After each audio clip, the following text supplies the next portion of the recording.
The Palestinian-Israeli conflict is ongoing, and that is never going to be solved until the Israeli leadership become conscious, and there's absolutely no bloody sign of that.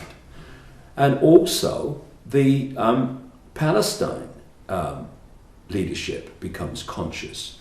And then you have two groups in consciousness, mutually respecting the rights of others. And then, you can live in harmony together.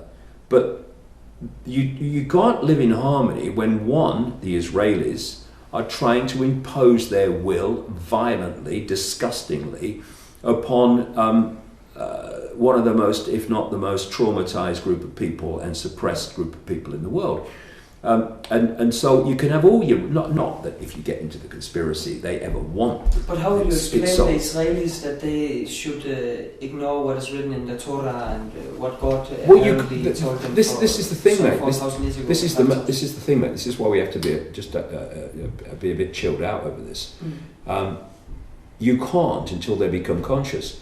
While they stay in mind, and of course the Jewish religion, ironically like the Muslim religion in many cases, and indeed in many parts of America and other parts of the world, the Christian religion, and the Hindu religion, on we go, are indoctrinated and programmed into young people from a very, very early age. And by the time they become adults, basically they're just software to the religion.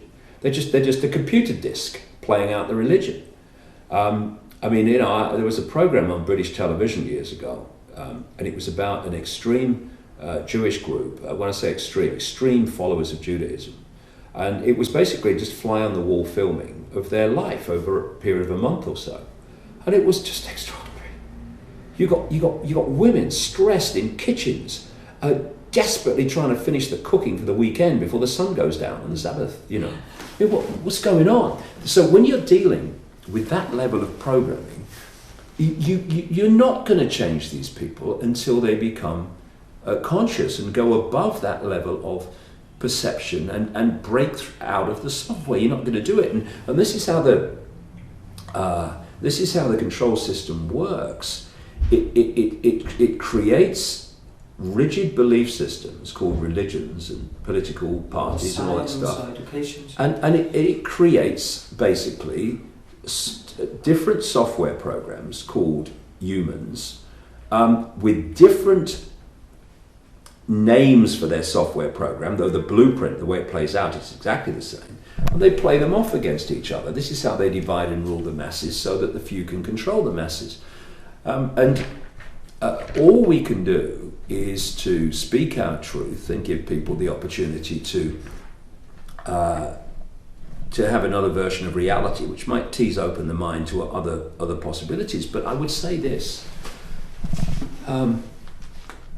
What is happening now is not just about humans in holographic bodies changing this reality. It's not.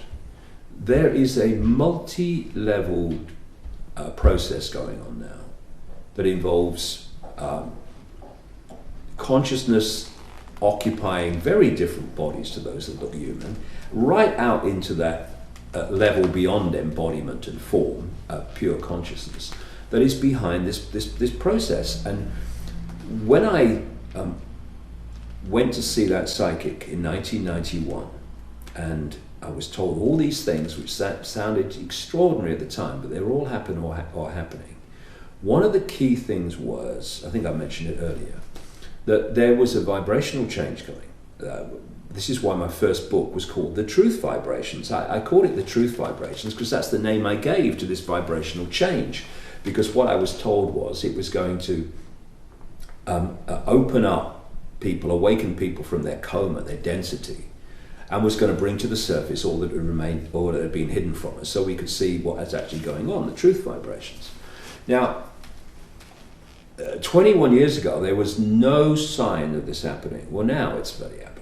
So this vibrational change is coming in more and more powerful, more and more powerful. People talk about 2012. For me, the most relevant thing about 2012 is it's not 2011. But it's not 2013 or 14 or 15 either, as this thing goes on.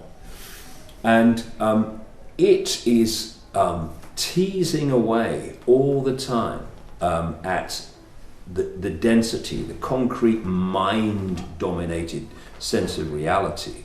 And of course, the more concrete your software reality is, the longer it's going to be before this vibrational change starts to break it down, this density, to the point where you start opening to consciousness.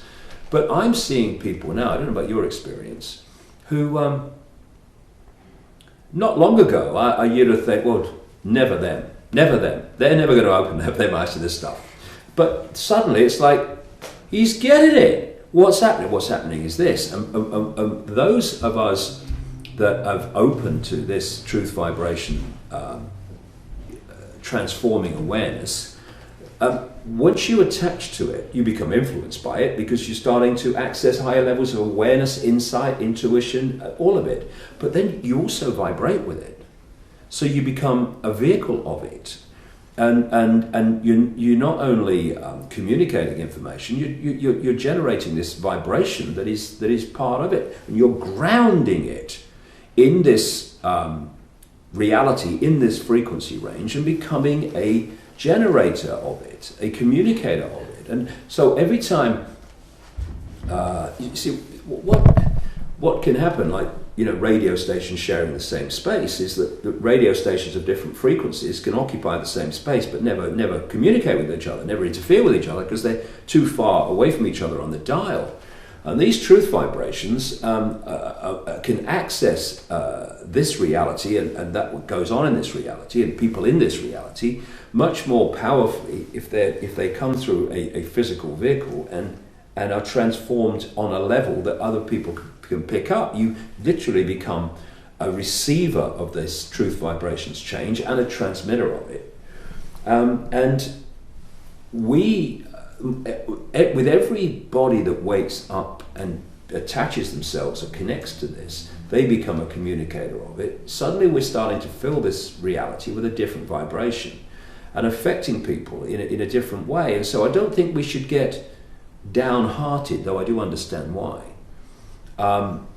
when we think things are not moving quick enough, because they're moving quicker and quicker and quicker. And I would say 10 years from now, what's that, 2021, we're gonna look back at where we are now and go, whoa, hasn't it changed?